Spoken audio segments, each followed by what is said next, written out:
people still could not believe what was happening. People would reach out and ask me and say, Evelyn, do you really have to wear a mask outside? I'm like, yes.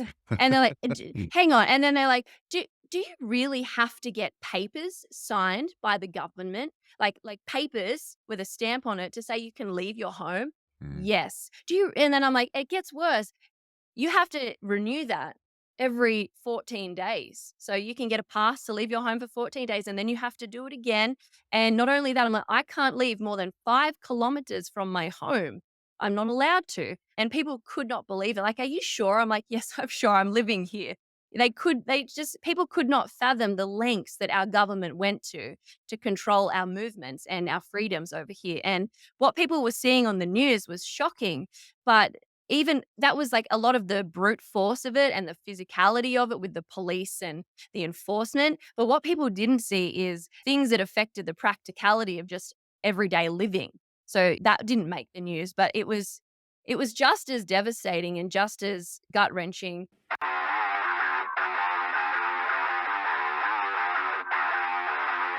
Today's guest is Evelyn Rae, a former Australian police detective who served in law enforcement for 12 years. But Evelyn resigned from the police just before COVID, which caused some controversy as she revealed herself to be a secret blogger posting about her Christian faith and the fall of Western civilization. But this new freedom unleashed Evelyn, who became one of the most insightful Australian voices in the fight against COVID tyranny. In this episode, we learn what role the government and the police should be, how godlessness has led us to this point, and how we can get out of this mess. This is Eyes Wide Open with me, your host, Lawrence Easman. Big Tech want to censor the truth and restrict our freedoms. They can take away my YouTube, they can take away my Facebook, but they can't take away my mailing list. So if you want to stay connected, get my weekly newsletter by following the link in the description. Now, it's time for our guest, Evelyn Rae. Welcome to the show. Thank you so much for having me on. I'm really excited to talk to you. You've got a great story, and all of the work that you're doing now is really, really interesting. But you came to prominence during COVID, largely because you had a lot of experience as a police detective. But by some act of divine providence, you resigned just before COVID happened, and in some ways unleashed you to speak your mind and share your insights and knowledge with the world and Australia. So tell us a little bit about that experience and how it's made you the woman you are today. Yeah, it was a bit of providence, sometimes you look back on things and you go, wow, that's a little bit of, a thread of wisdom, God's wisdom throughout things, because I am sure glad that I wasn't wearing a badge and put in a position where I would have had to go against my conscience and my morality with what police were sort of expected to do for the last few years. But yeah, so February in 2020, I made the hard decision at the time to resign. I resigned on my own terms. I resigned for a whole range of reasons, but I had served over a decade, nearly 12 years as a detective, and the time was up and that was it. And I moved on. And then come March, COVID came knocking on everybody's doors. And it was only a short time later that police were doing things that I don't think I could have done in good conscience. And on top of that, the vaccine ended up being mandated for all serving police officers as well. So that would have been another hurdle I would have had to have got past. So I'm really glad that I wasn't involved in it. And I was glad that I had the opportunity as well to be more vocal, because we're sort of bound by policy and by rules and regulations when you're wearing a badge, and you can't really publicly speak about political things or cultural things and all of that. You sort of have to be publicly impartial and objective to things, which is ironic considering the position of the police today. They're certainly not objective or impartial anymore, but that's sort of how it stood. And so yeah, I feel like it gave me a really unique perspective because, I've defended the police so fiercely for such a long time, especially during the Black Lives Matter protests in America, the defund police movement. I spoke for the police and I sort of tried my best to sort of back them up with my experience and knowledge of the inside and what it's actually like. And so, yeah, I had a unique perspective, but it kind of all shifted the last sort of couple of years with the pandemic, COVID, Mm. because I had to go against the grain, I guess, and my sort of taught or sort of learnt nature, which was to defend the boys in blue. And that was difficult, but it had to be done. And I'm glad I could sort of be there to do that. I have a difficult relationship with the police myself in that I'm kind of torn, with the whole idea of it because I mean, we largely don't see a lot of the dirty work that the police have to do on a daily basis. They are an essential, I think they are an essential need within society. I don't fully know whether they are an essential, but I think they are. And they do a very important job at some level. But at the same time, they seem to betray the people they're meant to serve. And it's this love-hate relationship that we have with them. And it's a little bit like Stockholm syndrome sometimes. I don't know what the answer to that is. And I've done quite a bit of research into the police myself over the years, and I've had a few experiences with the police. Not all positive. Maybe we could get into that later. But constable the office of constable is a really ancient office and appears to be a very honorable office in itself, in that, it's there to protect the community from people who seek to do us harm or specifically to break the king's peace. The king's peace now, isn't it? Not the queen's peace anymore. That's the first new change. And I think there's something very deeply honorable about that idea and the oath that the police take, to uphold the peace, which is ultimately what we all want, is peace and prosperity, isn't it? And it seems to me that either they've always been like they are now and they've got some fake nostalgic idea about what the police used to be, or what we're experiencing is a new police constabulary or a police force. I'm not sure that's something that is a positive development in our civilization. What's your take on that?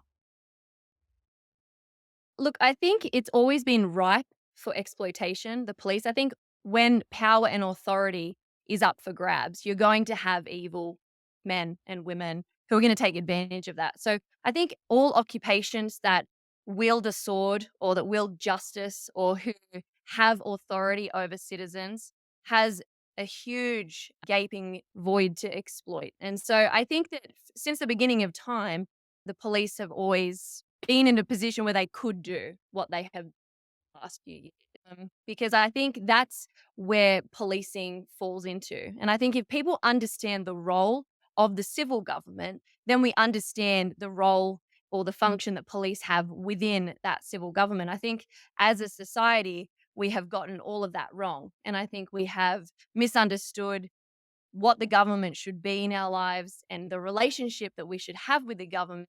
And in turn, that has affected the way that the police function. And so that's sort of the root of, I guess, where all of the fault has come from.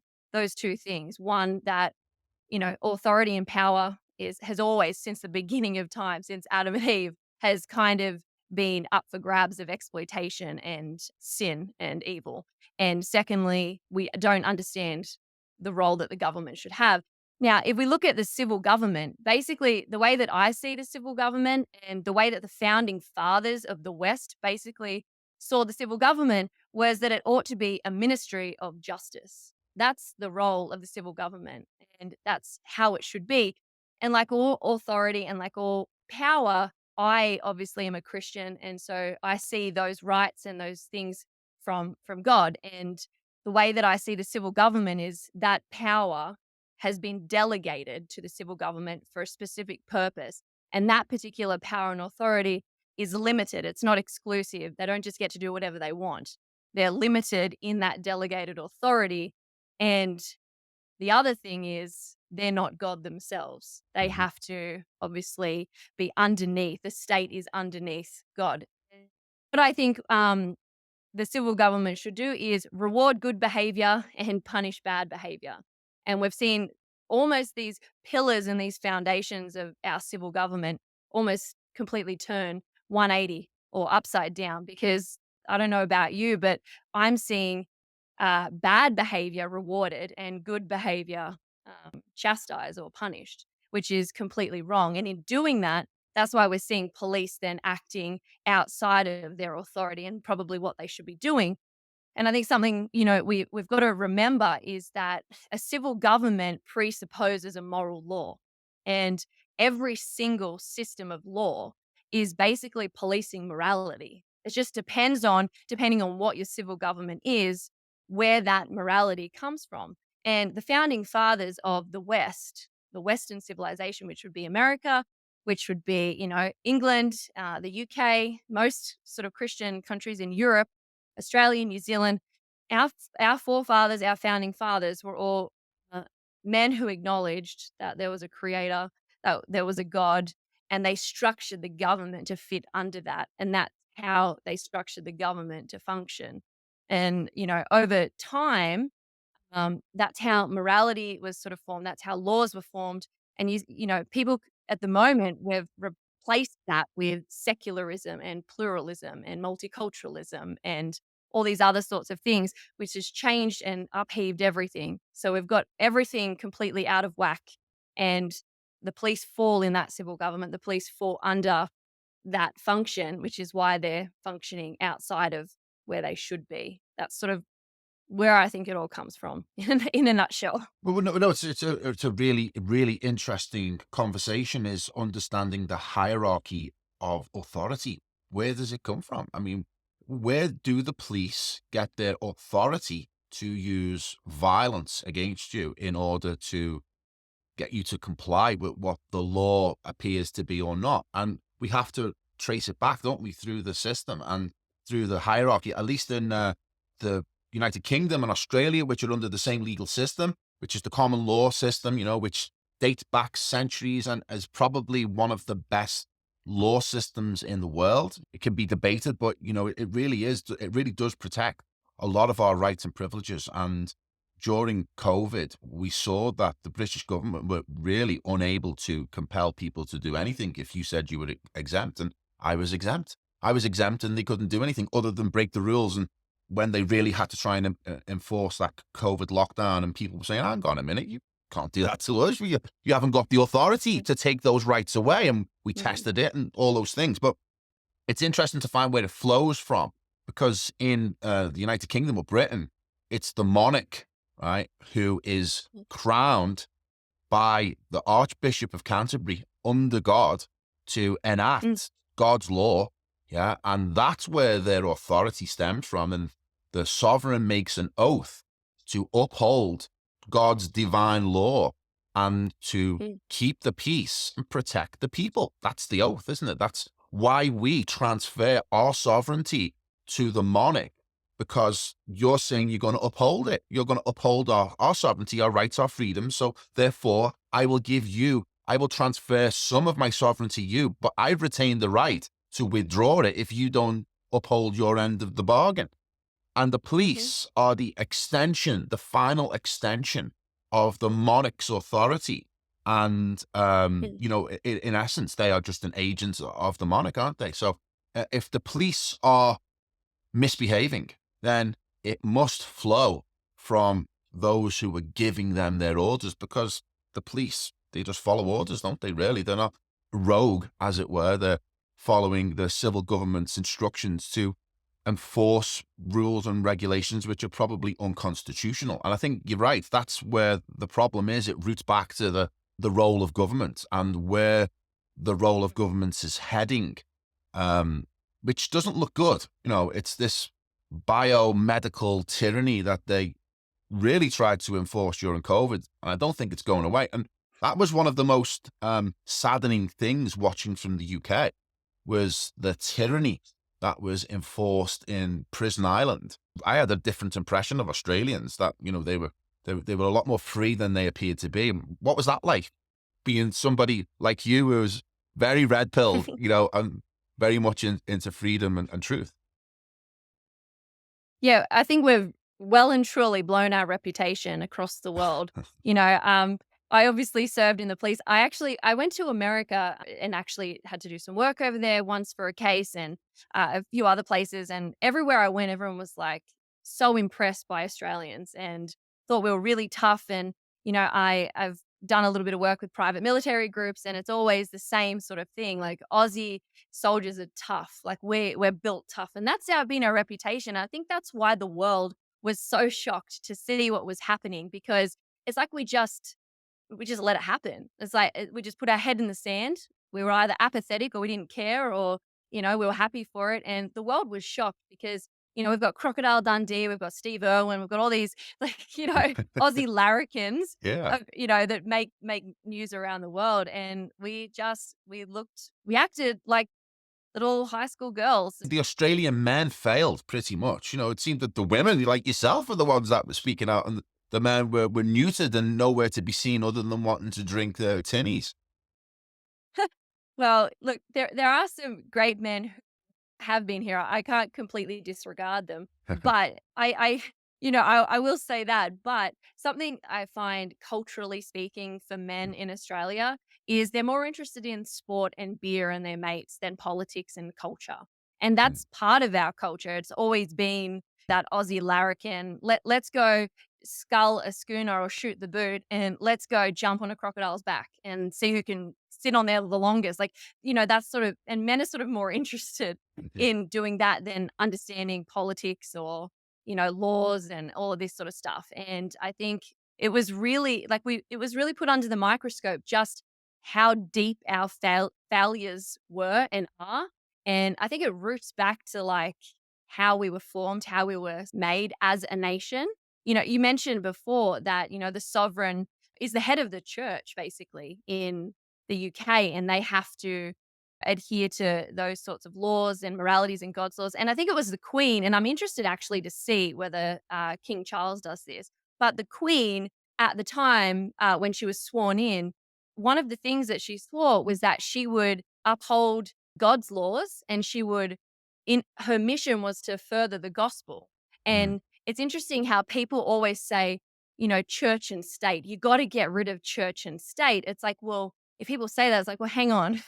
The monarch is the head of our state and she's the head of the church, and that's part of what she swore an oath when she was inaugurated to push those things forward. And so it's a silly argument to begin with, and people don't understand the history of church and state either.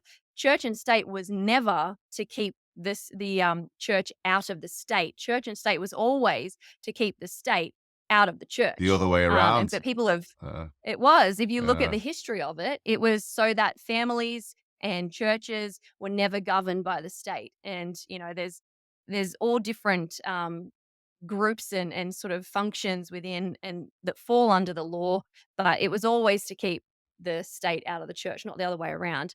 So it's a silly argument to begin with, but in Australia, we were never formed the same way even England was. We were a penal colony. mm, And I think from the root of things and from the beginning, freedom wasn't something we ever understood mhm. because we came here being given the freedoms by the government. So we've always valued security over freedom. It's like an open prison where the convicts are free to roam, but the governor can revoke those privileges at any times, which is kind of what we saw, isn't it? I mean, because from England, watching Dan Andrews, I mean, I really had a visceral hate of that man. He really triggered me really bad, right? Yeah. That this guy could be so dictatorial and so arrogant towards his own people. He was really, really a vile face of COVID. And is he still in office?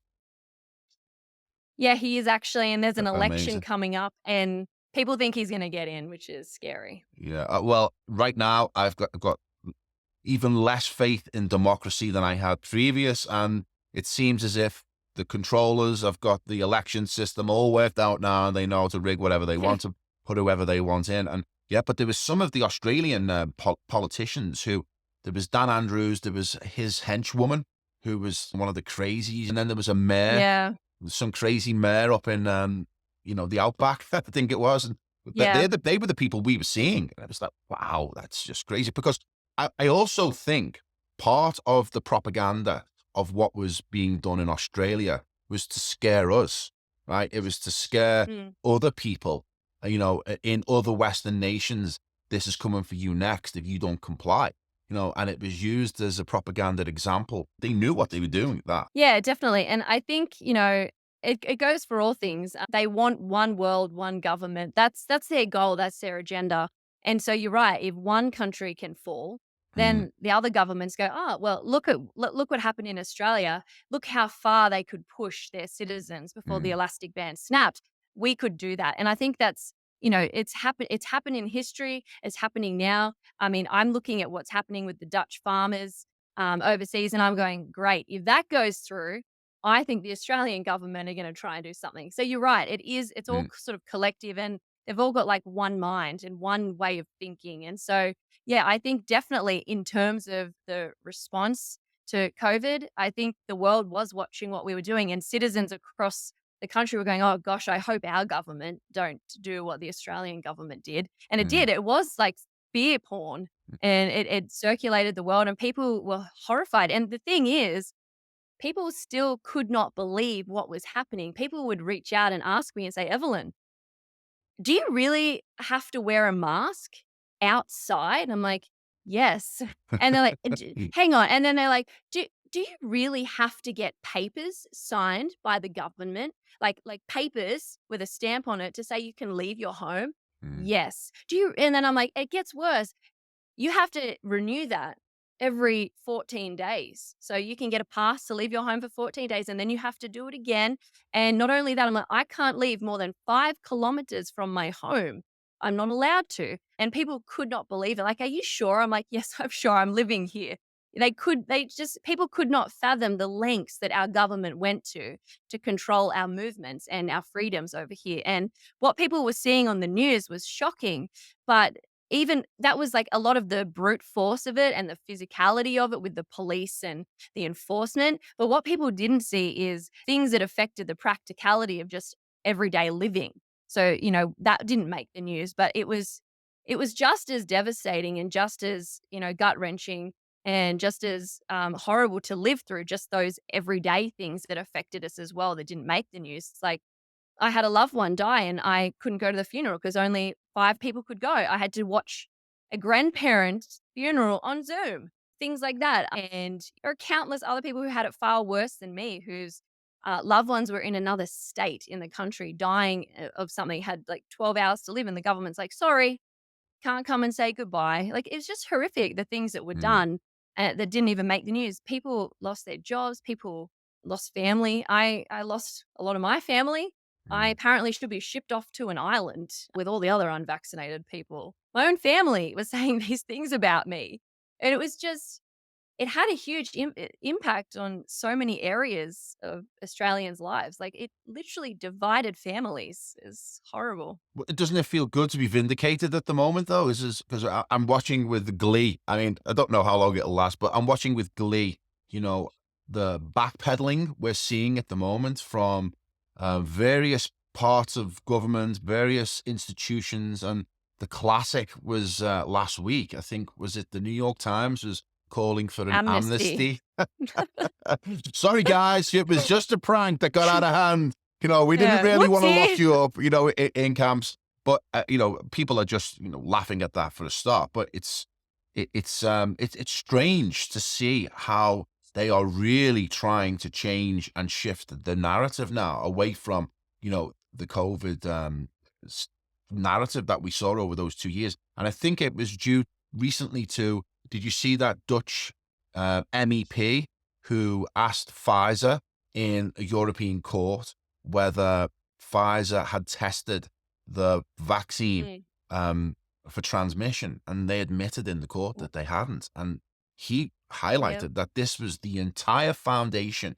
of the vaccine passport and all of the lockdowns Mm. that came with it was that, if we didn't take the vaccine, we would be transmitting it to everyone else. In effect, the unvaccinated would keep the pandemic going. And it was a pack of lies. And it's come out in court. Mm. And they're all scrambling and all backtracking. And it feels good that, we were the ones that were able to withstand the biggest psychological operation in modern history. And we didn't fold and we didn't take the knee. And it felt good. It felt good. But what are Mhm. your thoughts in Australia? Is that same kind of narrative shift happening there, or Are they still trying to maintain the scam? We are still trying to maintain the scam, and that's the saddest part about it, is Yeah. that all these things are coming out, and still, I would say majority of Australians, if we had to do this again, would just do it again. Mm, That's the most frustrating part about all of this is if the last few years haven't woken people up to the fact that the government are not your friend,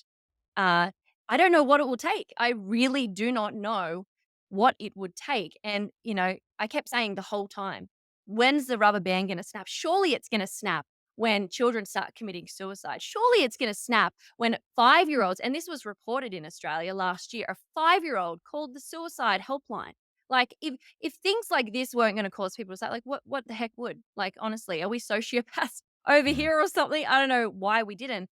But you look at it now and all these things are coming out and we're still just going along with it. We only had our chief health officer, sorry, in New South Wales last week, maybe even this week, it was only a short time ago, say that there is now two new strains that we have to be careful, BA.4 and BA.5 Omicron, the cousins of Omicron. And we're going to have this huge spike in cases. Everybody needs to be careful. We don't want to lock down before Christmas. They are still going on with this same narrative. And you sort of sit there and you go, the gig is up. Like, what point do we stop buying tickets to the circus? Sooner or later, they're going to have to pack the tent up and go home. But Australians just keep going and lining up for fairy floss and seeing the clown. It's like, just enough.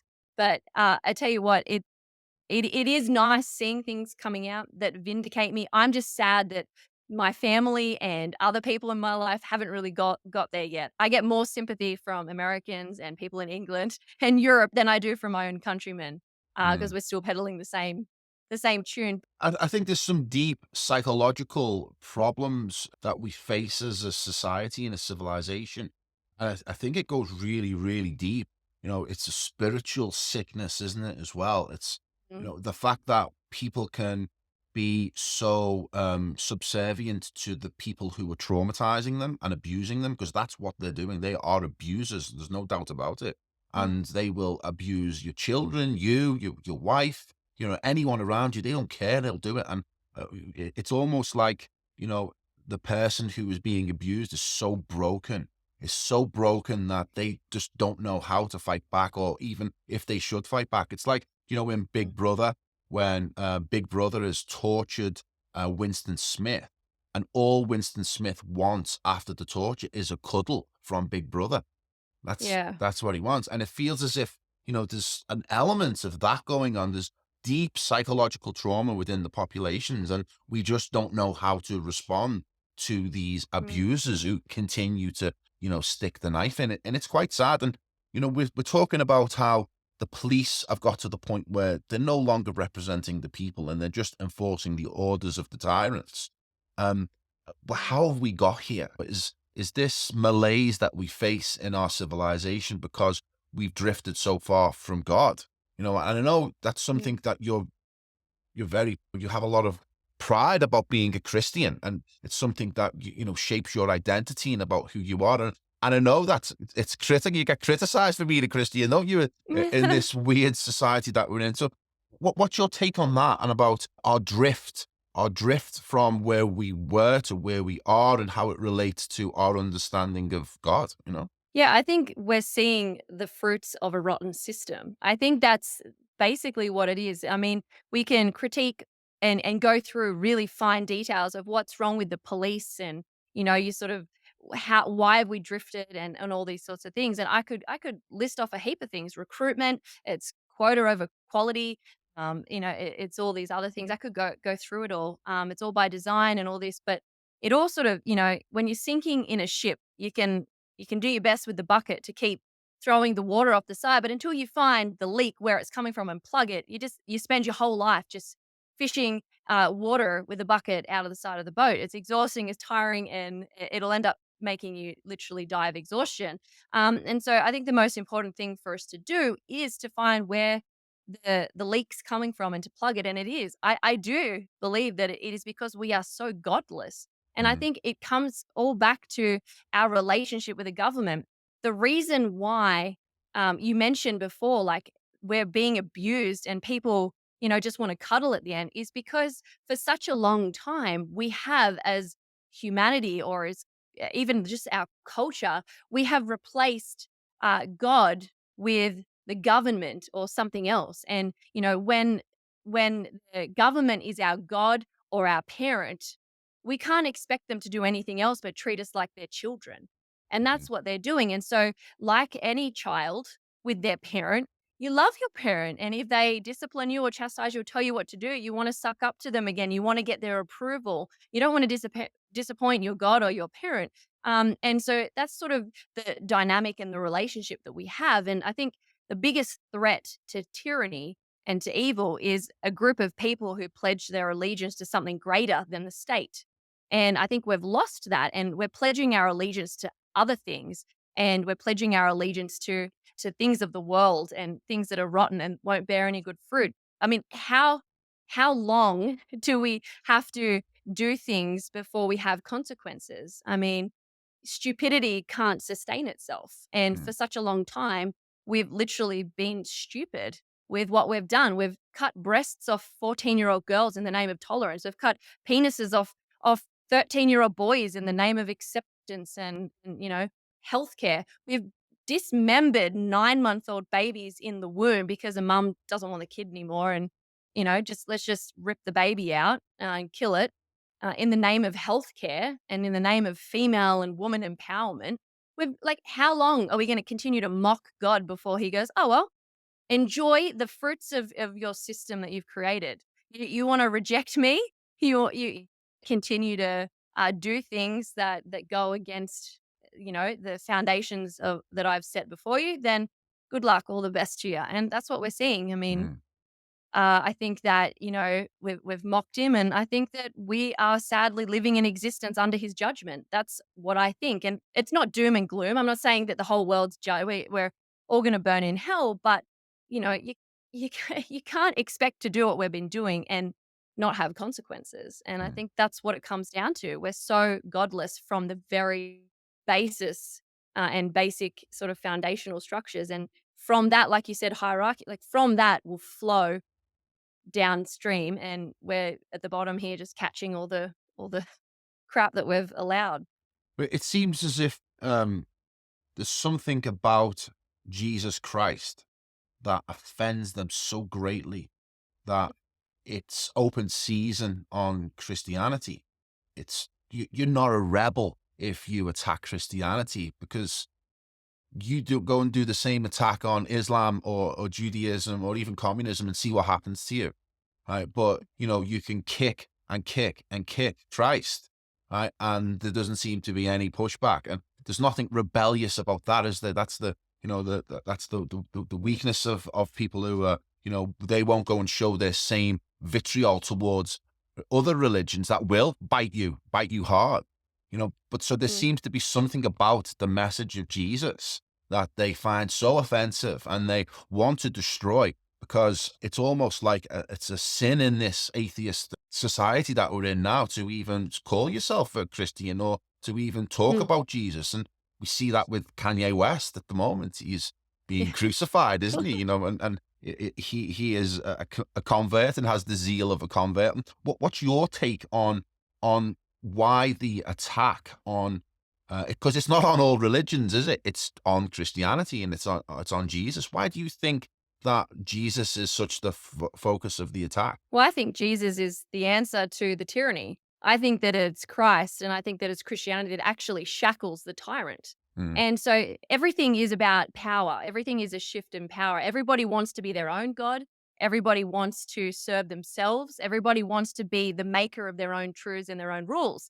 Jesus opposes that narcissistic, self-indulged, self-righteous sort of mentality, and says, well, no, you're actually wicked to the core. And it's only by my grace that there is any goodness in this world. And I've bestowed my grace on you. And that is why you are good. And people attack Christ because he is a threat to their little reality that they've made up in their own head. Mm. And, people often say, like that whole church and state thing, that we need to get rid of God from systems and from everything. But what they don't realize is by getting rid of God and of Jesus and of Christ, by getting rid of him, they're actually opening the jail of the tyrant, saying, now you have free reign. Because if people, if the state doesn't have an authority above them, they become an authority in themselves. And then they become the arbiters of all moral law and of all morality. And that's a very dangerous thing. And so people are always fighting against truth. And Jesus presents a truth that these people don't like, because his truth is just the truth. It owes no one anything. Mm. It is the truth, and it's unapologetic, and it's often blunt, and it's often hard. And people don't like that. People want to be their own God. People want to be able to sleep around with 50 men before they get married and think that they're not going to have consequences from that. People want to, have babies to 6 different men and have the government pay for it and think that that's totally normal. And people don't like the fact that there's a God that says that's actually wrong Mm. and you should not live your life that way. And so it all comes down to people wanting to be their own Jesus, their own God. What they don't realize is that, when Christ died and he rose again, he defeated death and he's now seated on the throne. Christ is king. And I mean that in a literal sense of this earth. He is the king of this earth. And people want to be their own kings, their own masters. They don't want to submit to that. And people don't attack other religions because I don't think that they pose as much of a threat as the gospel does. The gospel terrifies people because people have to change. And But it is for people's better, but they don't acknowledge that. well, he was defiant in the face of his abusers, wasn't he? Right. So he faced the more trauma than anyone could imagine, and even facing that trauma and that abuse, he still remained defiant, which is how you deal with tyrants. Would Jesus have taken the vaccine? That's the question, and I guess the answer is no, isn't it? Because if he is God, then why would God need to take the vaccine? Because that was one of the most disappointing things during COVID is how many holy men bent the Mm. knee to Caesar and not kept their faith in God. And that was quite a blow, I think, because it was the overwhelming majority. I mean, even the Pope was telling people to take the vaccine, wasn't he? Um, how did you handle that as somebody who was a devout church-going Christian? Was it the same in Australia? Was the holy men, did they fall as everybody else did? Yeah, they were terrible. Look, I'm not going to sugarcoat it. I Mm. was so incredibly disappointed because, they're the sorts of people, you would think godly men who are leading a congregation, leading a church, they're the people that you look to for advice and for spiritual advice and comfort, all these things. They literally threw the keys like over their shoulder to Caesar and here you go, walk into the church.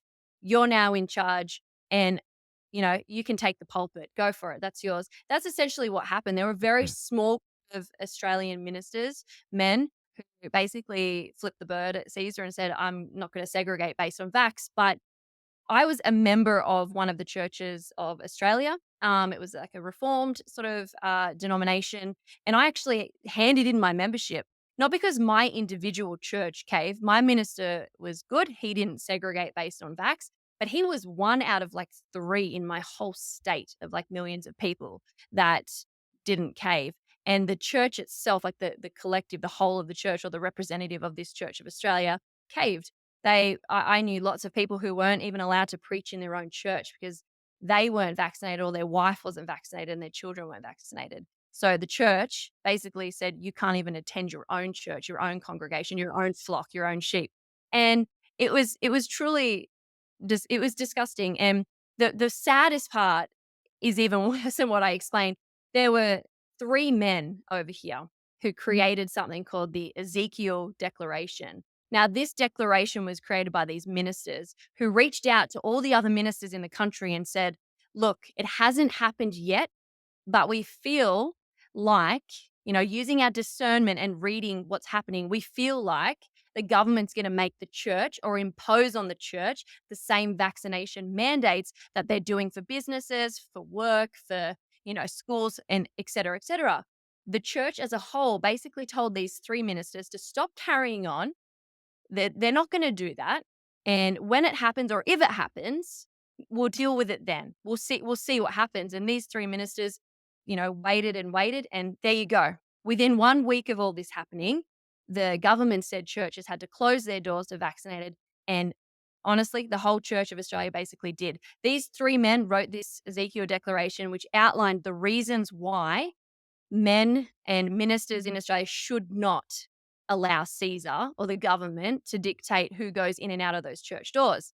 Now, the whole time during COVID, no minister stepped forward, would help, would speak on behalf of the church, on behalf of Christians, and speak to the government and try and, bridge that gap. Not one, but when all the ministers came together and spoke up was against those 3 men who said no to Caesar.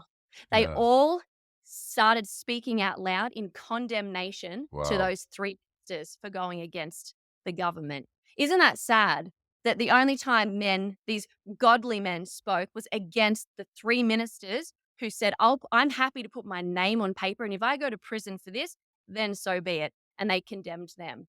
And That's that faith, isn't it? That's the faith there and there, those 3 guys. And yeah. maybe the guys who were speaking in condemnation don't have any faith in Christ or the religion that they're professing to preach because, they're going along with the government, aren't they? And compromising on what their spiritual beliefs are meant to be. And that's the problem, isn't it? If the ministers aren't prepared to stand up for their religion, then why would the parishioners? That's where the weakness in Christianity is at the moment. It's being whittled down and whittled down to just the core people who really believe it and who really are prepared to stand on God's word, if you like. It doesn't matter like what religion you are, where you are, I think across the spectrum, across all groups of people, across the whole world, there has been such a spiritual blindness. I mean, I did an interview with a minister, Joel Webben, and we were sort of saying, men in positions of power and authority, and especially men in leadership positions in churches, like ministers and pastors and chaplains and all that, they should do better. They should have a lot more spiritual awareness and discernment because those are obviously things that we need to have to function in this world as Christians or as whatever religion you are across the world. You need to have those things to exist in a world. That you have to. And the fact that these people didn't shows a real spiritual death in the church and in religions across Yeah. and in groups of people. And the people who saw it coming, those 3 men who were condemned, like, "Oh, you're basically idiots for thinking that." They showed a lot of spiritual awareness, Of but there course. is, like you mentioned it before, there is such a spiritual blindness across the spectrum in all walks of life, all different people. It's like people cannot, for the life of them, see what's directly in front of their face. People can't see the truth. And I don't know if it's willful blindness. I don't know if it's, something else. I don't know if it's like pathological liars where they believe their own lies. Mm. But there's certainly things that you can't really explain that are going on. It would seem like logical to come to a certain conclusion and people aren't coming there. Well, it's like the sickness of atheism in a sense, isn't it? Because if you are truly an atheist and you don't believe in God or in any existence beyond this realm, then you are really going to be afraid of death. Right? And if you're a Yeah. minister who is preaching eternal life with Christ and God in heaven, then if you really believe that, you wouldn't fear death. And if you don't fear death, then that's the only weapon the tyrant has over you, isn't it? That's the only Yeah. weapon is that I'm going to kill you, right? Or I'm going to cause you great pain and suffering, whatever it is. But if Mm. you truly believed in the eternal life after death, then that wouldn't bother you and you wouldn't be afraid. And that would give you the moral, spiritual courage to stand and fight. So for me, when these holy men folded, it just proved they don't really believe it. And what COVID Mm. did, in a sense, it separated the wheat from the chaff. No, it is who are the people that are really prepared to stand on what they believe and will face the wrath of the tyrant or will call out the bluff of the tyrant? Because in Mhm. England, that's what it turned out to be. We call their bluff, right? They did a little bit of, a little bit of tyranny, but other than that, it was like, well, actually, no, I'm exempt. Yeah. And okay, you found us out. And, we went about our business like nothing was really happening. It was everybody else who was complying. So yeah, in some ways it was a really terrible experience, but in others it was enlightening because I found out a lot about Mm, myself. I found out a lot about my friends, family, compatriots, and people around the world. So it was an apocalypse in a sense because it was a yeah. revealing. Yeah. So the guys, the people who, the three guys who signed the Ezekiel document, where are they Mm. now? What's their position now? Are they still being condemned, or is the tide turned? Yeah, look, they're still sort of being condemned. This is sort of the thing that we've been speaking about, and I think it ties into what we were speaking about earlier with that New York Post, whatever, about amnesty and all of that. Yeah. The thing is, we should be forgiving, Hmm. and as human beings, we should want to reconcile with people. Like Yeah, it's not but natural justice, for yeah, us. but justice is important. If we don't get justice, then how can we reconcile? So amnesty, yeah, but but we need justice first.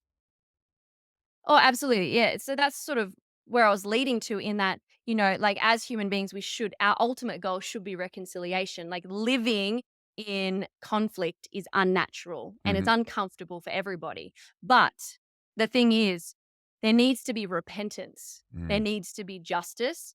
And without repentance and without justice, there can be no reconciliation. And I don't think the burden of forgiveness or amnesty rests on our shoulder. It No. rests on those who wronged us. And Uh, if that isn't offered to us, like we have a responsibility to not walk around as bitter and, begrudgingly awful human beings who have a chip on our shoulder for the rest of our existence and blame people for our own sins. I think forgiveness is something that we should have in the sense that we don't let the wrongs of others turn us into bad people. We have a responsibility to mm, be above reproach and to not lower ourselves to the standard of others. But nowhere does it say we have to forgive and forget without repentance. Like forgiveness, even biblically, is you repent and you're forgiven. There's some sort of justice in the repentance. And we're not seeing that. And, so many of these churches haven't apologized. So there's a lot of us over here who feel like refugees. We're like, where do we go? We don't have a church because no one said sorry. Like, I can't be under the headship of a man who shut me out of a church for 2 years and then all of a sudden is like, oh, the government says you can come back now, Evelyn. Come on. It's like, I can't fall under that man's discipline but the or, problem or is that headship. even if they do apologize, he's proven that he's not worthy of leadership, right? So Yes. the Yep. apology would require a resignation to go with it, which Exactly. then it's a power battle, isn't it? Mm. Mm, And I think, I spoke about this with that minister I mentioned before, Joel. And what I was sort of speaking to him about was the fact that even if there is repentance, even if there is, I'm sorry, can you forgive me? Part of that should require that particular person to resign because they've shown that they lack the qualities that any person in power or authority or leadership should ever have. Because part of being a leader is to be spiritually aware, is to show discernment, is to show wisdom, is to show courage, is to show sacrificial love, which means they would sacrifice their well being for the well being of other people. Those are things that leaders need to have. And when you have somebody in a position of power and authority and of leadership, there's a higher responsibility for them. mm, It's like police officers, they should be punished more harshly for crimes because they've been given and delegated such a unique set of powers. If they abuse that should be it. And these people have proven that they lack those things. So even mm, if there is, repentance, they should, as you mentioned, they should step down from these positions and they should make way for men who actually did the right thing. And, it sounds all doom and gloom. Like you said before, I think it's been good. It's sort of the wheat from the chaff. Not just that as well. I think it's birthed a new era of mm, shepherds and of men and of leaders. I'm not one of those feministic men. I'm happy to say men should be the leaders. mhm. I love the patriarchal world. That's how it was designed back in Genesis, and that's how it should be. And it's deviating from that makes us uh, a matriarchal world or an evil patriarchy. I don't like it. So I'm happy to say, all of this, I hope, gives platform or gives an avenue for real strong men to step Mhm. up and to lead, not only lead their families, lead their churches, lead, the government, but, just to lead the culture in a direction that is better for everyone. I hope that if the silver lining to all of this is that uh, that's my hope, and that's where my hope sort of remains, because I have seen, you know, lots of men in Australia weren't happy with how the church responded. So they've actually left all church denominations here, and they've opened their own new church, an independent church, and said, well, if they can't do it properly, I'm going to do it. And, I think so much of everything from occupations and from careers and from every, even ministers and churches, everything is turned academic. And we've lacked for such a long time as a society, like a calling to, or someone who's suited for a job. It's like if a minister goes to a Bible college, he gets a piece of paper and goes, yep, now I can be a minister, but he might not necessarily be good at it. Similarly, with police officers, you get police who can these days pass an academic exam, but you put them on the street and they have no street smart and they're useless and hopeless and shouldn't be there. So we're seeing, I think, the breakdown of an academic world. And I hope that it gives way to, quality over, these academic degrees coming through. Men who might have been carpenters, who now are ministering at church, but they're called into the position. Mm. And hopefully there's a shift of power and shift of authority, and these men sort of step up to the plate when we need them most. Hey, just a reminder, as you know, those engaged in the struggle for truth and justice face an uphill struggle against the soy boy censors at YouTube, who continue to suppress this channel and prevent the truth from reaching you. So by clicking the subscribe button below, you're giving the middle finger to YouTube by supporting independent content creators like me. So if you've got what it takes, subscribe today. Now back to the action. So we're seeing, I think, the breakdown of an academic world, and I hope that it gives way to, quality over, these academic degrees coming through. Men who might have been carpenters, who now are ministering at church, but they're called into the position. Mm. And hopefully there's a shift of power and shift of authority, and these men sort of step up to the plate when we need them most. Yeah, I think they are. I think that, like what you say, I Mm. think there is definitely a new wave of people who recognize what they did during the health crisis of the last 2 years. I mean, on a personal level, is that I know that I didn't fold and I didn't yield, and I know a lot of people around me didn't fold and didn't yield, and they're the people I know I can rely and trust upon, and likewise they do too, and that network grows. And Mm. especially as more and more of the narrative shift happens and the more we're vindicated, the more people realize that, okay, well, maybe they have got something to say. Maybe their opinion is valid. Maybe the warnings that they're giving to us should be heeded, because that's all it was. We were raising the alarm and letting people know what these tyrants were trying to do to us as a people, as a population. And, that I think can only give us strength moving forward. And I'm very positive about the future, despite the many attempts by the state to demoralize us. And that's their main weapon, is that they just seek constantly to demoralize us, because a demoralized person is defeated and he won't fight back and he won't resist. So they'll use all psychological tools and techniques to make us give up and demoralize us and make us think that it's hopeless to push back. And what's the famous meme is that if the situation was hopeless, they wouldn't need propaganda, and they have to Yeah. do propaganda constantly in order to suppress us and keep us down. But it's not Mhm. working, though. I don't think. I think this winter is going to be interesting to see what they're going to pull out the bag. They're talking about another COVID, but I just can't see it. I just don't think that's going to wash again, at least in England. Mm. And they tried it with monkeypox, and that kind of fell flat on its face. And I don't know what they're going to pull out the bag this time, but they think they may try, but I don't think it's going to work. Um, what are your thoughts on because I always want to be positive. This we can win, we will win, God will win in the end. What are your thoughts on what we can do about it as individuals? What kind of ideas and remedies are you exploring yourself in your own life? Because you're a farmer now, aren't you? Which is a great way to rebel. Yes, it's honestly been the best career change I've ever made in my life, and if worse comes to worse, I tell you what, I've got plenty of cows here that I can survive the meat crisis, I tell you that much. But, yeah, look, I think that it sort of comes down to where our focus is moving forward from here, and you've gotta look at, I guess, who they come after the most, and that's families, that's children.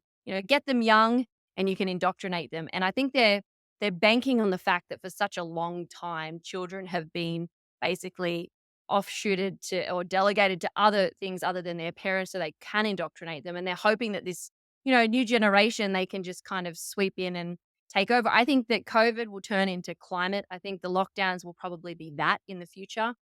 It'll be we've got a lockdown through winter because we don't have enough, the grid's overrun and we don't have enough power, so everybody has to, stay in and do this. I think that's more the path. I think you're right. I think the COVID narrative for most places, is has done its course and people I don't think would buy it. But I think the way that they can shift that power and authority now that the precedent has been set will be through way of climate, which has been around since I was a child. The hole in the ozone layer, the acid Yeah. rain, global warming, Yeah. whatever it is. Now it's climate emergency. Like it's always been there. It's the elephant in the room. Mm. Um, and so I think that's how they will edge into it. And you can see how they're linking it together already, how they're saying, COVID has healed the earth. And then you've got the National Geographic magazine, as well as a couple of other more environmental, sort of media outlets who are sort of saying and putting forward the idea of climate lockdowns to help heal the earth like COVID. So you can see how they're connecting it and the thread is sort of weaving them together. That's how I think it will go. But how we stop that, and I think long-term solution is by stop having surrogacy for parenthood.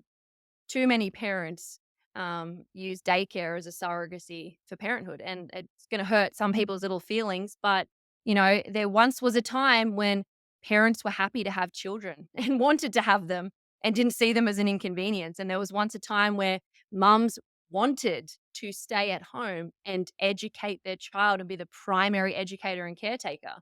There once was a time when dads would work and come home and where the nuclear family functioned. And I think that if we have any chance of beating the tyrants and this constant cycle and these waves that we go in and out of tyrants and out, throughout history, if we really want to just jump off that merry-go-round, we have to protect the four walls of our home. That's honestly where I think it starts. If you protect the four walls of your home, and where your base is, then everything else is an extension of the home. You have your four walls done, and then you extend those principles and that morality and that way of life into the community. And then you build strong communities and you have strong churches. And then you have, all of this is happening, the culture changes. And then once that changes, that's when policies and that's when everything else in the government can change. So that's where I think it starts. And I think Mm. like we have to that's how we do it. We have to love our children, we have to raise them, and we have to stop letting the government think that they have that authority over the family because government shouldn't have any authority over that side of the family. Absolute zero. They shouldn't have any authority over your family whatsoever. It's mind your own business, but I agree with you completely. And that is why we see such an attack on the family, such an ideological attack on the family. Because as a unit, as a family, we're much harder to control and defeat.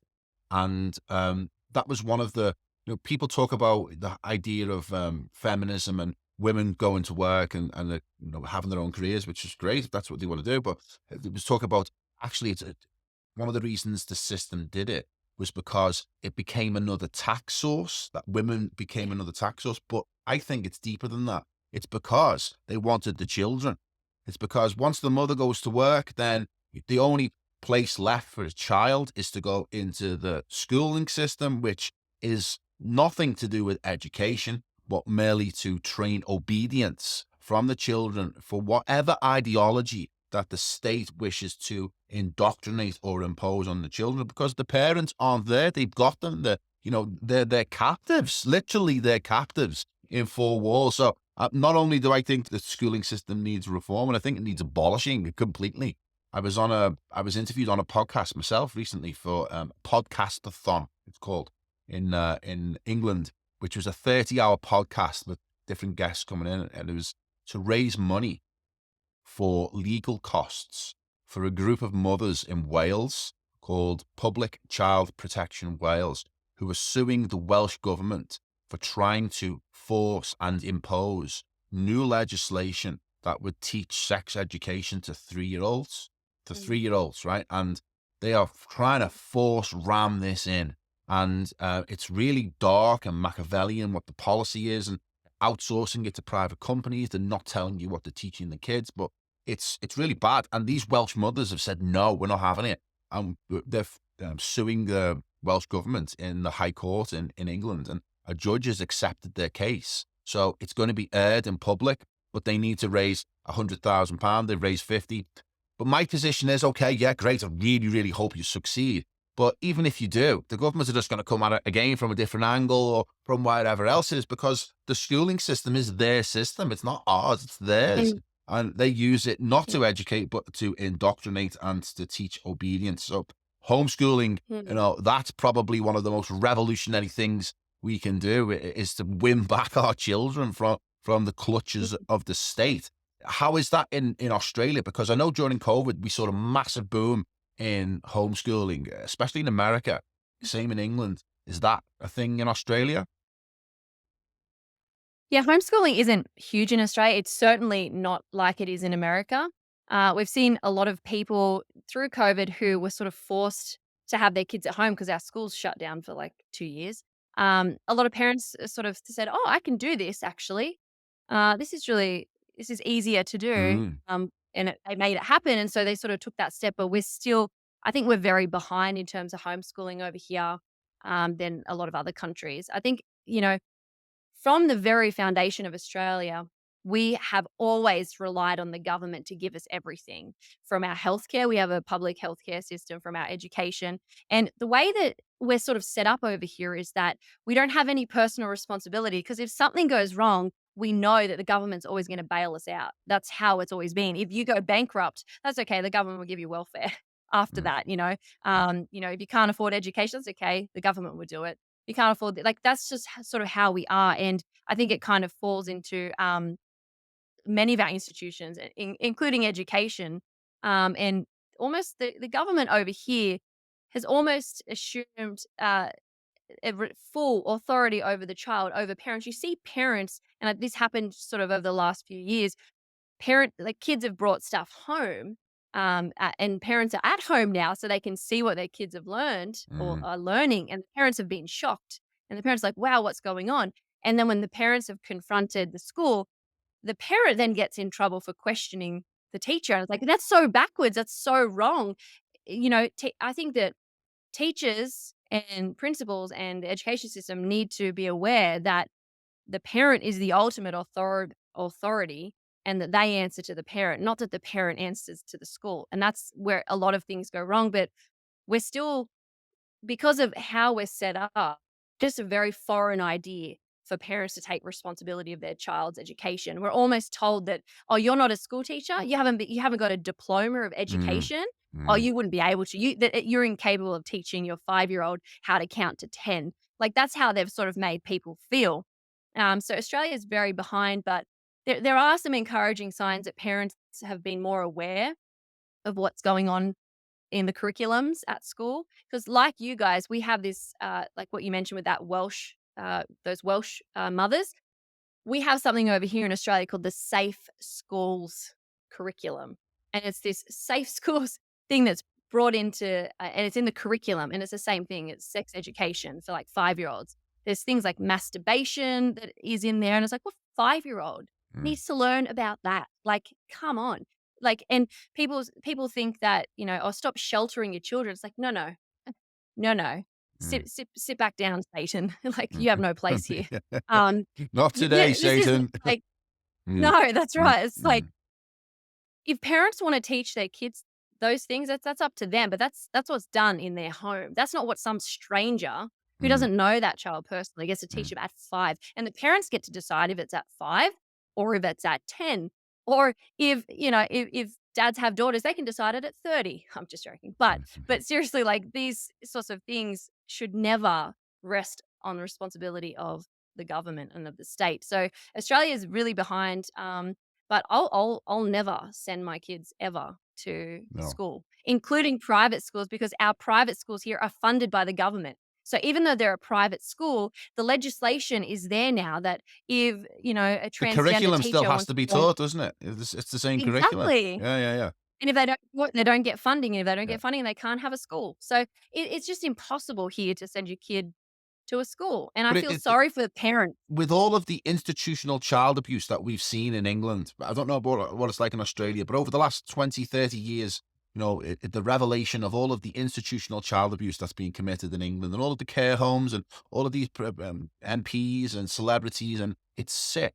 But yet we're meant to trust the state with teaching Mm, children about sex at the age of 3 after what they've done, after their history. I mean, people must be mad to trust these people yeah, with their pride and joy, your child, mm, to educate them with this. Well, it's not education; it simply isn't education. It's indoctrination, and it's teaching them how to be mm, abused. Basically, that's my view on it. It's outrageous. It's totally outrageous. That mm. we're even considering it.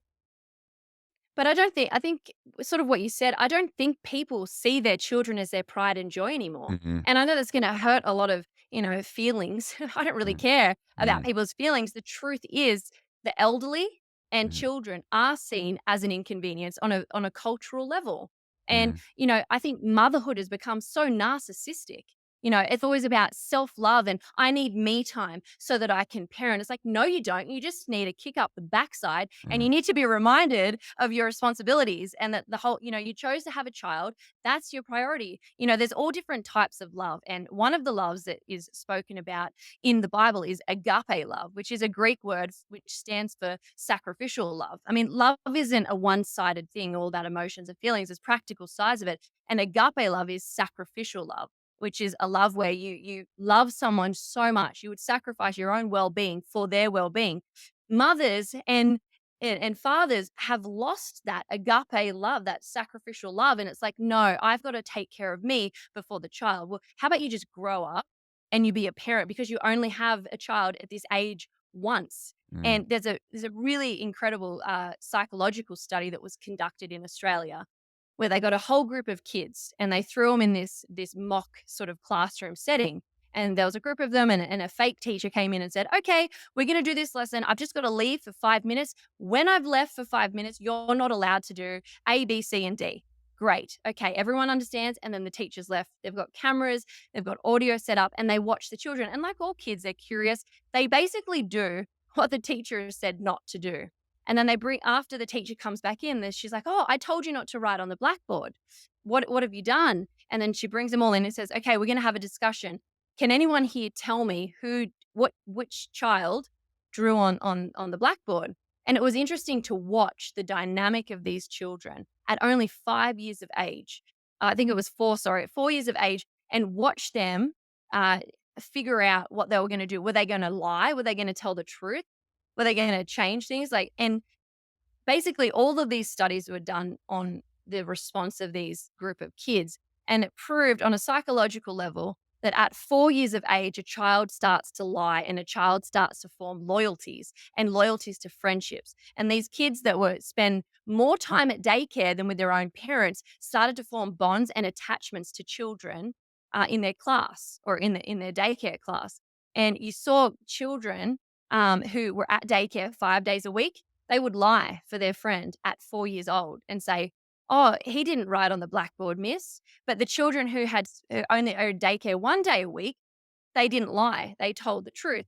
And they started to show it. And then basically, the conclusion of this study was if you haven't won the loyalty of your child by the time they reach 5 and they go to school, they're spending more important time with the people in the classroom and with their peers than with their parents.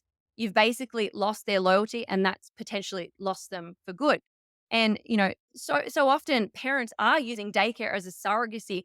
Women want to get their careers and fathers are absent because of whatever reason, and these poor children are thrown in these situations, and that's where their loyalty is formed. And it's really sad, Yeah. and we don't see children as our pride and joy, and that's half the problem.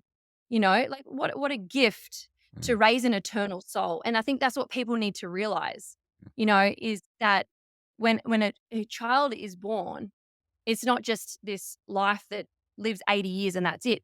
It's an eternal soul. and you dictate and determine majority of where that eternal soul is going to be. What a responsibility and what a gift and what a joy.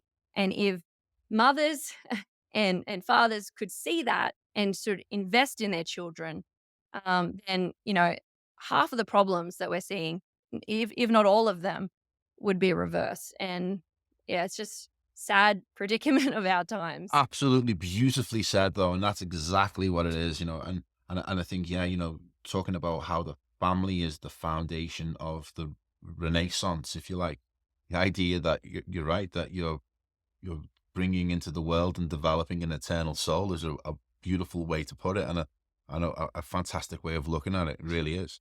Um, yeah. So, but you're also, we have a mutual friend, which is raw egg nationalist. You've interviewed them, and so have I.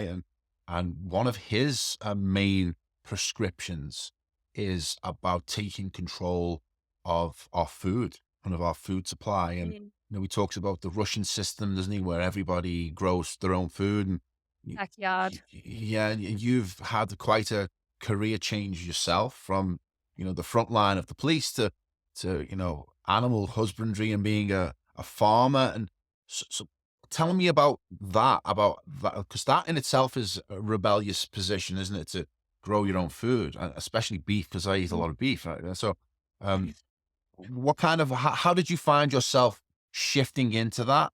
And what are your thoughts on farming and also raw eggs prescription and eggs Benedict option, which is, slonking raw eggs, which I've seen that you're a bit of a master of yourself. Yeah, and so I sort of got into it. Um, I guess I didn't even mean to get into it, to be honest. And something that I've appreciated that Ren has sort of done is really show people the link between politics, culture, and food.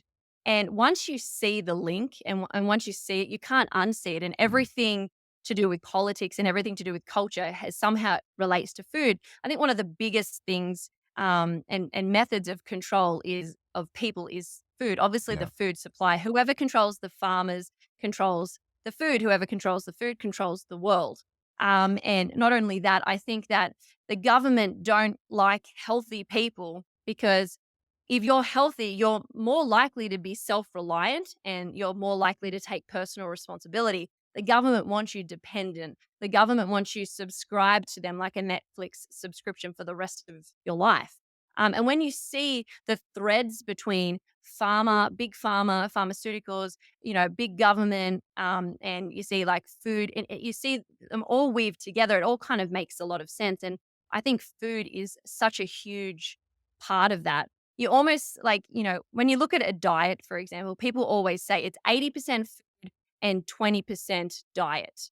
And if you look at the world and culture and everything, it's almost 80% of culture is shaped by our relationship with ourselves and our bodies and our health. And the rest of it is, all the other 20% is the little things that fill in between. And so it just sort of happened to be that I was in this world and looking and like I've always been quite fit and quite healthy, quite slim.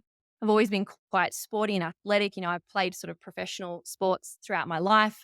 So I've always tried to eat well and been really healthy, but, um, what I thought was healthy probably wasn't, like the superfoods like kale and greens and all these things. It's like I've been lied to for so long. I thought I was doing a good thing. yeah. And so I sort of, was a semi-regular on InfoWars, especially the last few years with everything with COVID. They kind of wanted to know what's happening on the prison island. So through that, I sort of got introduced to that sort of men's world online, with all of that, and I saw the egg slonking on Infowars and was like, "You know what? I have a dozen chickens on my farm. I'm gonna give this a go." And I did half a dozen because I'm like 5'5" and like 59, 60 kilos after a meal. So I was like, six is probably the equivalent of a dozen for a bloke. So that'll do me. And I did it. I didn't get salmonella, like everyone told me I would. And I sort of have been doing it ever since for over a year now. And, I'm actually 63 years old and look at me. um, but, it's been great. So I've got Mm, my own chickens here. mm, And through that, I sort of really got, I guess, red pilled on the food industry as I went along. And man, once you go down that rabbit hole, it just is deep and dark, and there are yeah. tunnels going off everywhere. You're like, oh, seed oils. Oh, wow. Mm, Sunscreen. I'm like, I can't wear this makeup anymore. I mm. don't wear this perfume anymore. I don't wear this deodorant. I don't even use that toothpaste anymore. It just goes on and on and on. And once your eyes are open to all these other things, you just go, wow, But that we transformation have can things happen like really, this. really quickly, can't it? Once you become aware of the Yeah. whole food scam, it can collapse so quickly and you can be Yeah. transformed very, very rapidly. Yeah.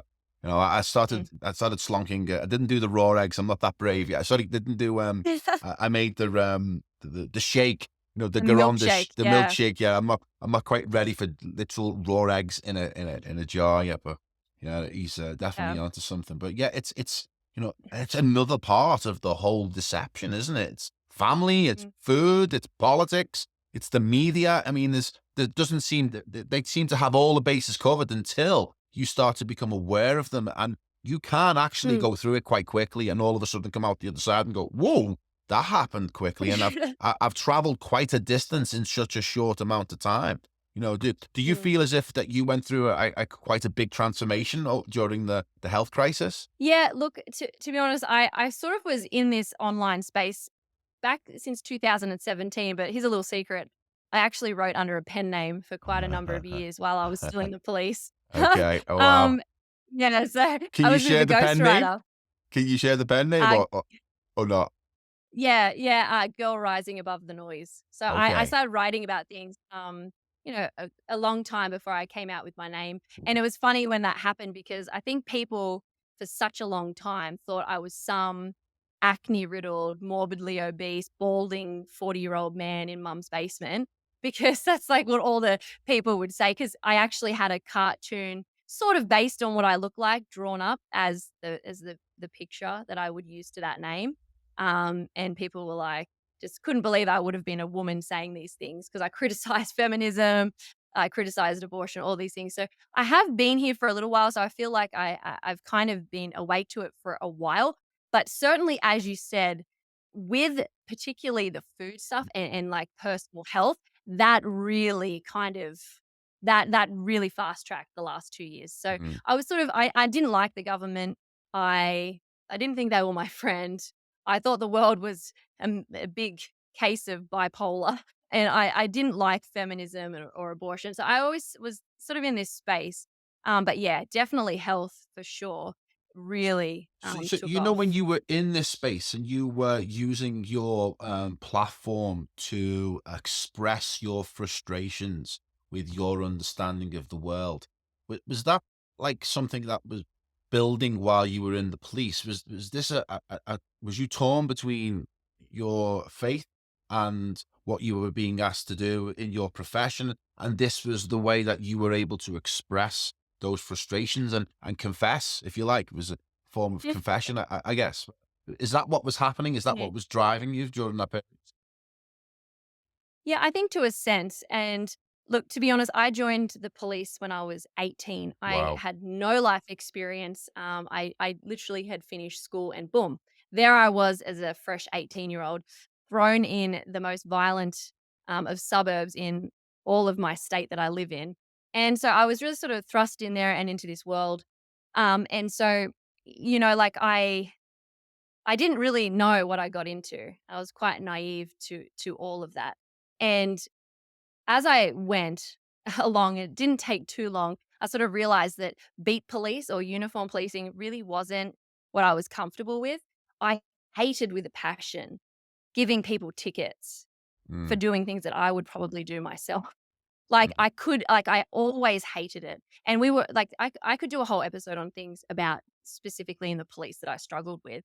But there was definitely a struggle, and I didn't feel comfortable with much of just your regular beat policing, which deal with those, regular people like you and me. I didn't mhm. like that. So after only 2.5, going on 3 years, I don't know, by the grace of God, it happened.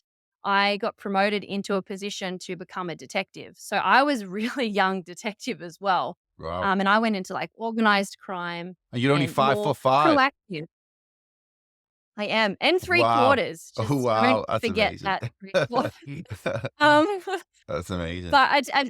but yeah, and the thing was as well is I was very well aware that I was a woman, and I didn't put myself in positions where I had to get my male offsider to clean up my mess, if that makes sense. So Mhm. guys actually respected working with me because I didn't have this butch mentality where I was like, I've got to prove myself and I'm going to mouth off at this person and really piss them off. And then I'm going to get my male offsider who's 6'2" to come in and clean up. I didn't do that sort of thing. I had my nose completely shattered and my eye socket, had to have surgeries on my face because of how much bone damage was done. So I was always happy to get in there. And I tell you, I could probably flatten people twice my age, and I have, sorry, twice my size, and I have done it before. But because I'm smart about it, not because I'm physically stronger. But the point is, like I didn't like being beat. So I got this detective's position. I did more proactive policing. So I wasn't in uniform and it was like more high end people, like people importing um firearms or drugs in planes and bringing it like that was the sort of scale I did. So I felt more comfortable with my conscience. Like these are Mm, the real bad guys. I mhm. can do this. And Actual you criminals know, rather than someone who's breaking a yeah. speeding limit, yeah. Well, and then from there, I actually went to child sex crimes and child abuse, and I was a detective in that. So I was locking up pedophiles. I did work with child sex trafficking. Um, I worked on homicides of children and stuff like that. So things like I felt more comfortable sitting there. So I was in a relatively safe position within the police with my morality where I felt Mm, comfortable. mm. But at the point where I started writing was a point where I took long service leave. So I'd been doing what I did for a number of years. I had enough long service leave to take off. So I took long service leave. I had a lot of time. And I think I knew that the time was coming up where it was nearing my end. And I didn't really quite know where I fit. And this was something stupid I look back on Evelyn, and I'm like, so dumb. I didn't really know who I was apart from a cop. I was 18.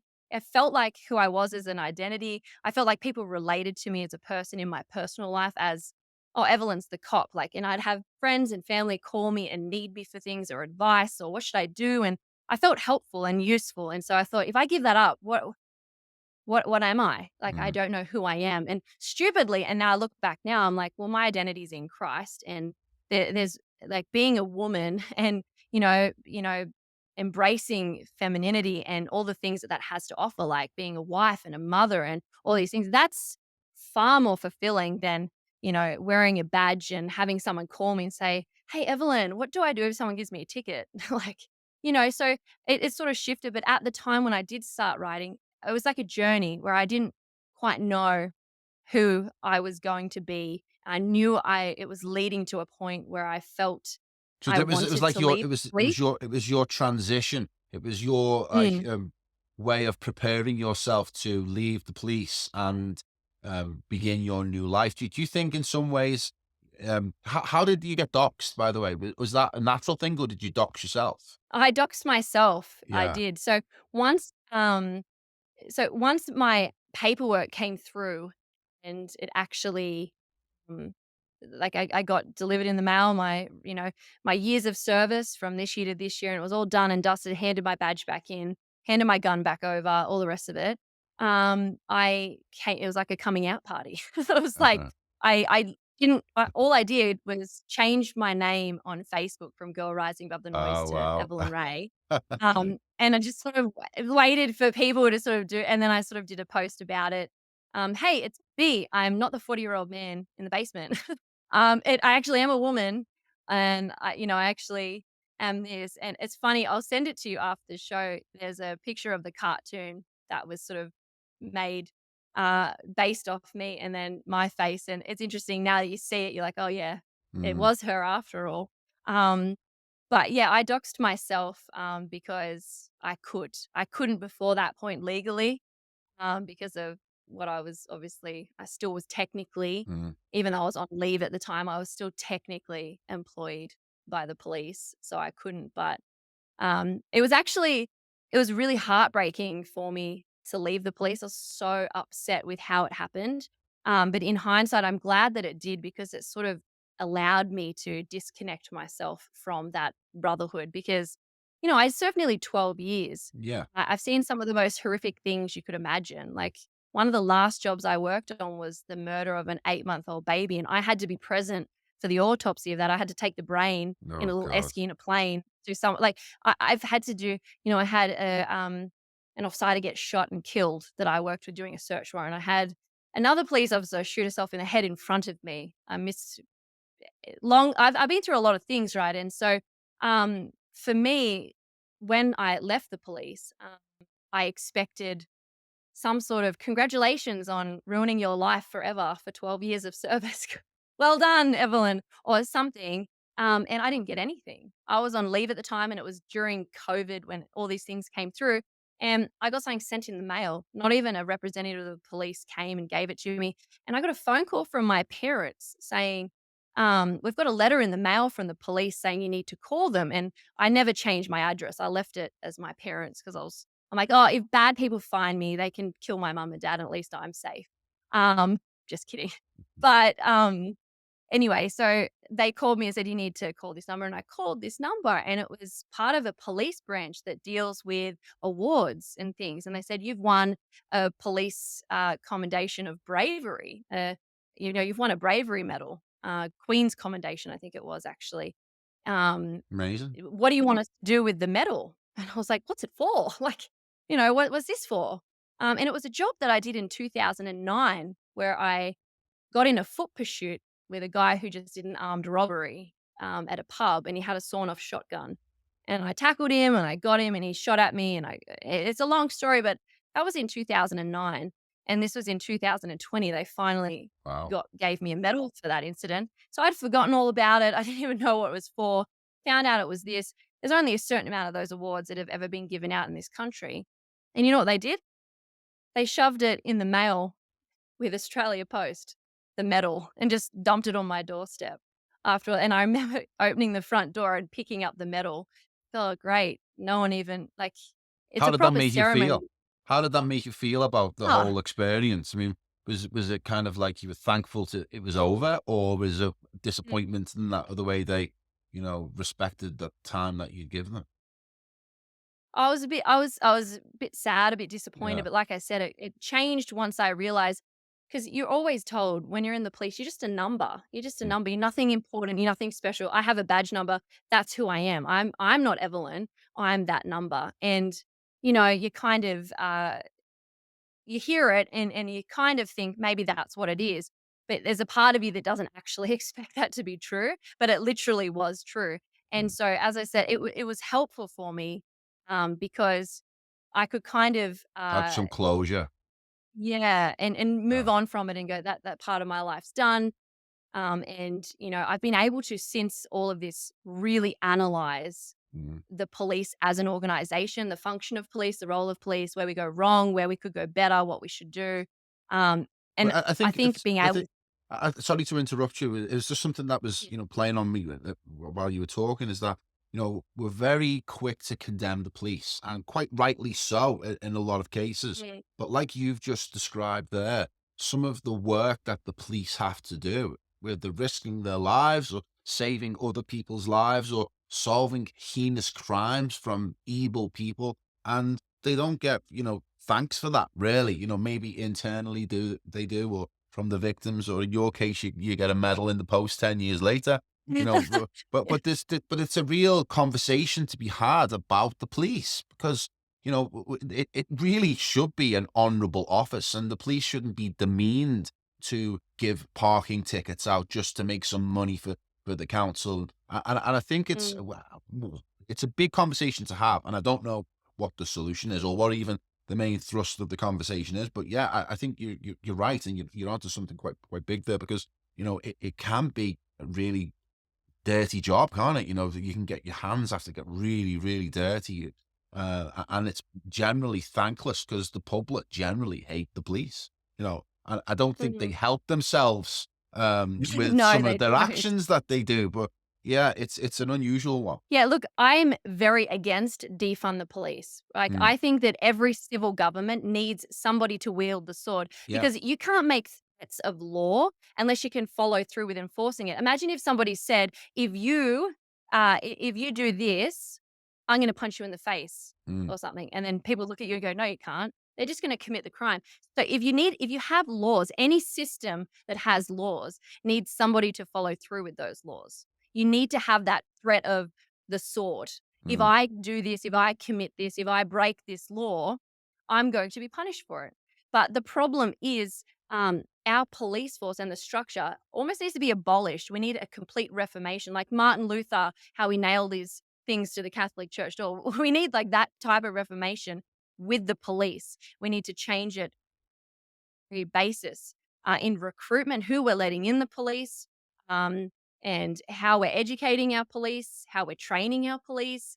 And we really need to completely make the police objective and impartial, keep mm, them out of politics, keep them out of culture, and literally have them as the sword of justice. And that is it.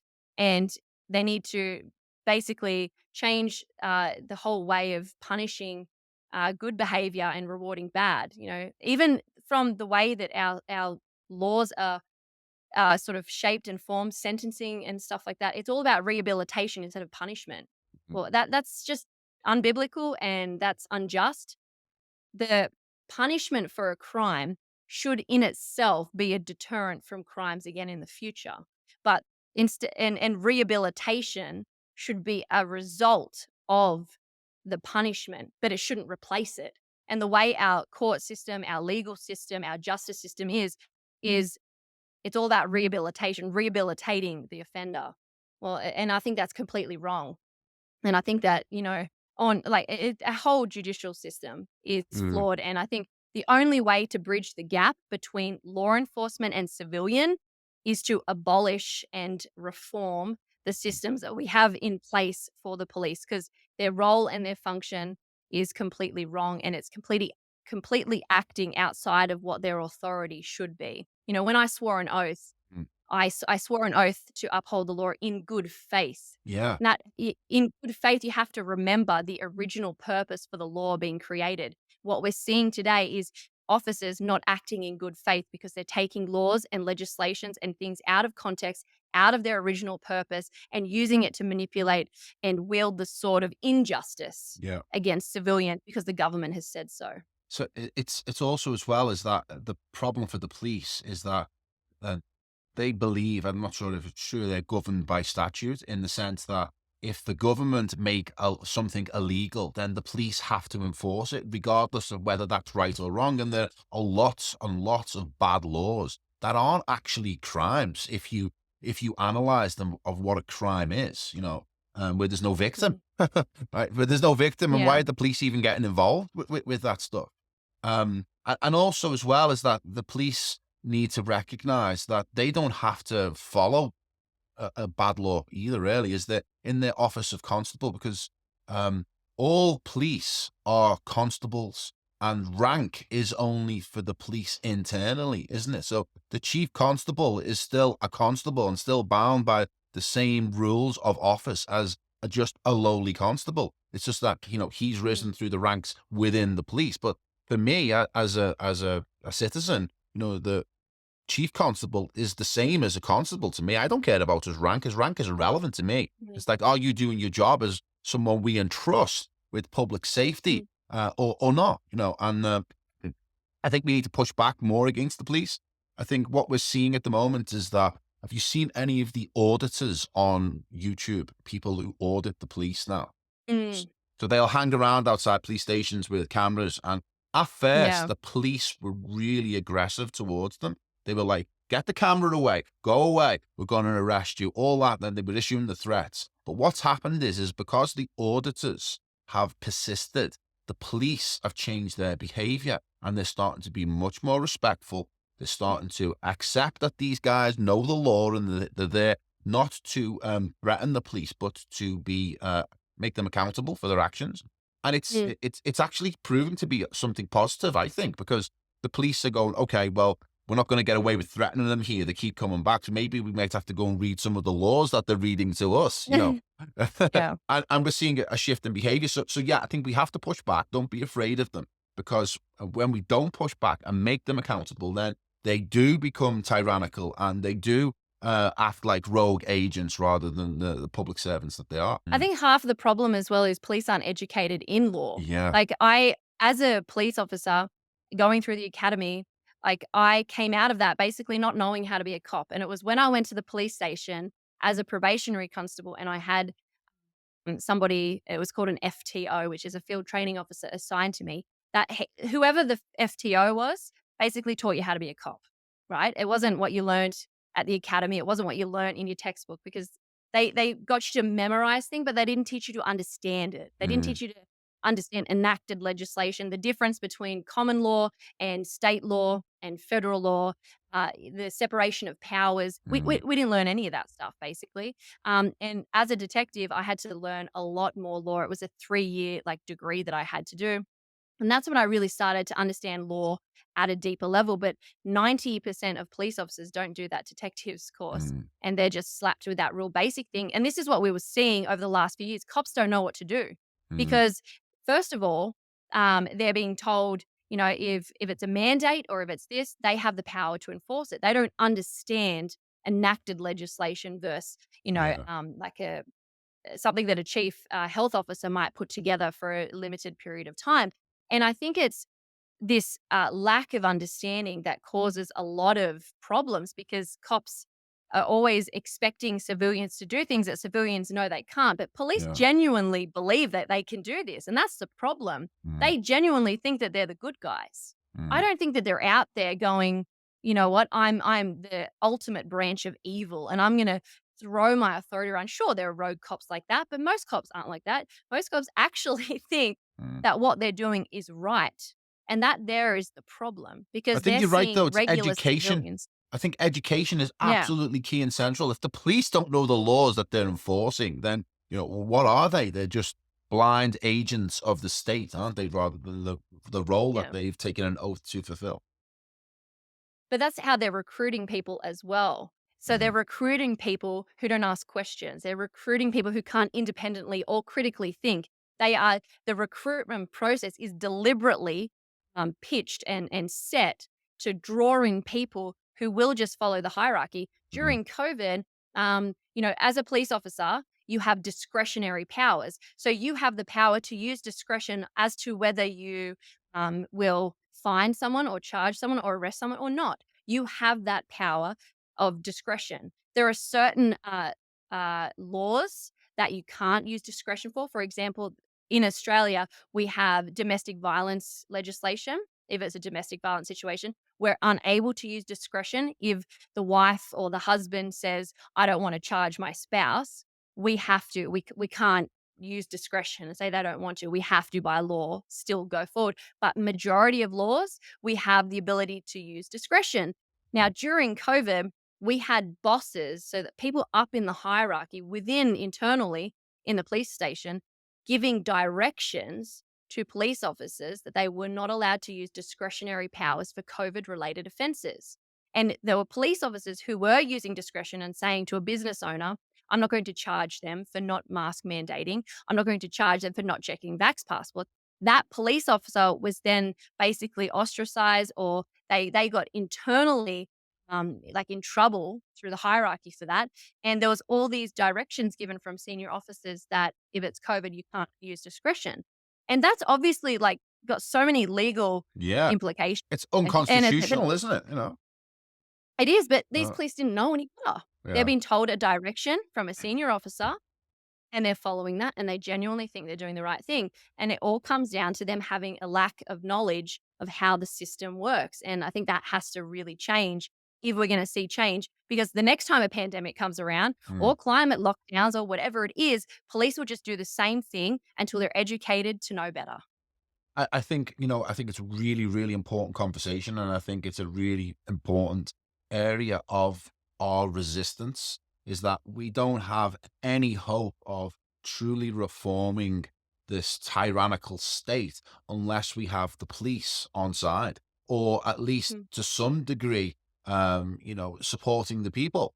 While they're just the enforcers of the state, they're always going to be able to defeat us with violence, aren't they? And the tools of office. So yeah, I think it's a really, really important conversation. Quite controversial, and they won't like they don't like being criticized, do they? They don't like any external judgment, and they like to try and do everything internally. But it's important, and it's great to speak to you, someone who's been inside the system and speaks very honourably about your time there. And it's been great chatting to you. So I'm going to wrap it up now. Is there anything you would like to tell us? Anything you'd like to tell us about what you're working on at the moment and what projects you're involved with? What's the future hold for Evelyn Rae? Well, firstly, thank you for having me on. It's been a blast. I've really enjoyed it. Cool. And I'm just sort of plodding along. I'm living the farmer's life. I'm being as self-sufficient as I can. I write for cauldronpool.com and I do a podcast, a weekly show with them. I go into lots of theological things like Christian things because I am a Christian. That's sort of what I do.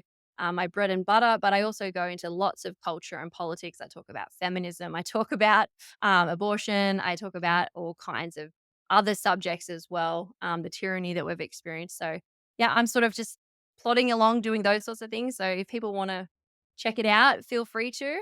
Where can people find you? What are your links? So, I'm just Evelyn Rae on Twitter and on Instagram. I did have a Facebook that I disabled, thinking about getting it back up again, but I'm not sure. And I'm on all the other things like Gab, and yeah, I'm sure Yeah. if you just put it in, you'll I'll put find the it. links in the description as I always do. Yeah, it's been really, really. I've really enjoyed talking to you about these topics and this subject. I could go on for a lot longer, and maybe we can pick it up again in the future. Have you got any final words that you would like to leave us with? I think honestly, the thing that I think people should just take away from this is, don't use the last few years as an excuse to hate the world and to sit on your hands, but use it as an opportunity to better yourself, better your family, and that's the best way moving forward and tackling these sort of tyrants in the future. Evelyn Rae, it's been absolutely fantastic speaking to you, and I look forward to speaking to you again in the future. Thanks for coming on Eyes Wide Open. Thank you for having me. Wow, you made it to the end, a true supporter. I really hope you enjoyed the show as much as I enjoyed making it. If you want to continue supporting our work and be kept up to date on what we publish, then please sign up to my free newsletter, which I'll send out once or twice a week.